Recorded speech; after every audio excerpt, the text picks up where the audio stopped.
Hello, everyone. I'm Professor McBroom. Today, we're diving into developing and managing products. This is all about how companies manage existing products, create new ones, and make tough decisions when products aren't working.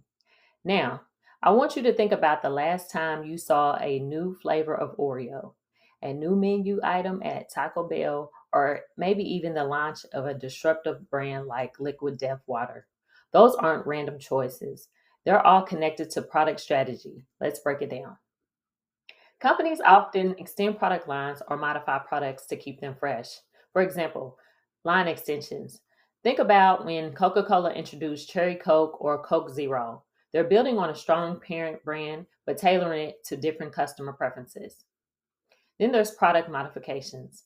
Sometimes companies improve durability, functionality, or even just the look. For example, smartphones moving towards waterproofing is a quality modification. Apple adding Siri years ago was a functional modification. These changes seem small, but they keep customers engaged and willing to buy again. But what about completely new products? The process usually follows 7 stages: idea generation, screening, concept testing, business analysis, product development, test marketing, and commercialization. For example, Taco Bell launches a new product almost every 5 weeks. Before the Quesalupa hit menus nationwide, it was tested in just 36 restaurants in Ohio. Why? To see if people would love it or leave it. That's test marketing in action. Skipping this step can be costly. Imagine rolling out a new product nationwide only to realize customers hate it. That's millions of dollars down the drain.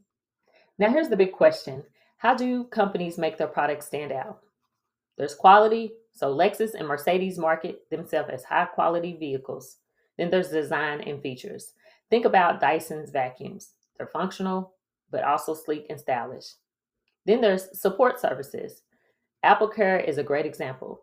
The service itself adds value to the product.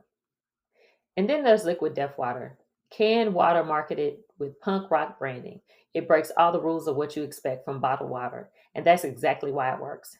Differentiation doesn't always mean better, it means different. Positioning is about where your product sits in the consumer's mind compared to competitors.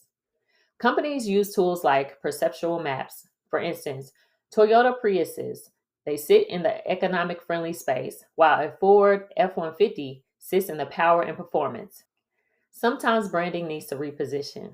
Remember Old Spice? It used to be in your grandpa's aftershave, but clever marketing transformed it into a trendy, funny, youth focused brand. Not every product deserves to stick around. Companies must drop weak products that drain resources. For example, Microsoft's Zoom was once a competitor to the iPad, but when it failed to gain traction, Microsoft had to cut it to focus on more profitable ventures. Deleting products is hard, especially when loyal customers protest, but holding on too long can harm the entire brand. Finally, how do companies internally manage products?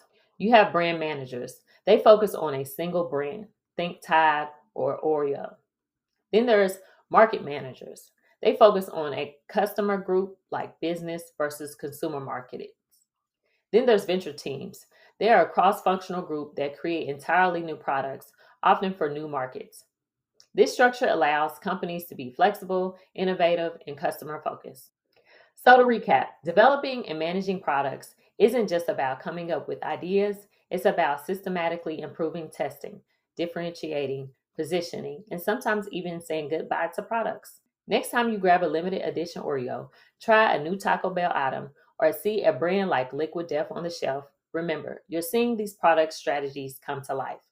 Don't forget to like this video, subscribe for more marketing topics, and drop a comment. What's the last new product you tried? And did it win you over or flop? Thanks for watching, and I'll see you in the next one.